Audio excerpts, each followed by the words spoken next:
এখন ভাল ফিল্ড নাই প্ৰেক্টিছ কৰিবৰ বাবে।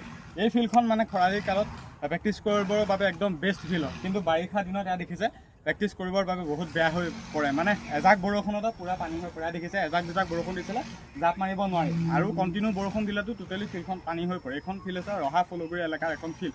কিন্তু এটা মেইন কথাটো হ'ল বৰ্তমান সময়ত ইণ্টাৰভিউ ডেট ঘোষণা কৰিছে CM ছাৰে। আজি দুদিনমানৰ পৰা ইণ্টাৰভিউ সম্পৰ্কে বহুত কেণ্ডিডেটে আজিতো একমাহমানৰ পৰা সুধিয়ে আছে ইণ্টাৰভিউ কি হ'ব নহ'ব, বাকী ইণ্টাৰভিউ সম্পৰ্কে যিকোনো আপডেট বিচাৰিছে। CM ছাৰে খালি হ'ব বুলিয়ে কৈ আছে। কিন্তু দুদিনমানৰ পৰা এটা কথাই CM ছাৰক কৈ আছে, সেই কেণ্ডিডেটখিনিয়ে যিখিনি কেণ্ডিডেট অসম পুলিচক লৈ ইণ্টাৰভিউৰ বাবে ৱেইট কৰি আছে যে ইণ্টাৰভিউ কেতিয়া হ'ব। CM ছাৰে এটা কথাই কৈছে যে নৱেম্বৰ মাহত হ'ব। গতিকে এতিয়া আমি যিহেতু গম পাইছোঁ, আমাৰ হাতত এইটো এটা আপডেট আছে CM ছাৰৰ সেই অফিচিয়েল মতে যে নৱেম্বৰ মাহত আমাৰ অসম পুলিচৰ ফিজিকেল টেষ্ট হ'ব।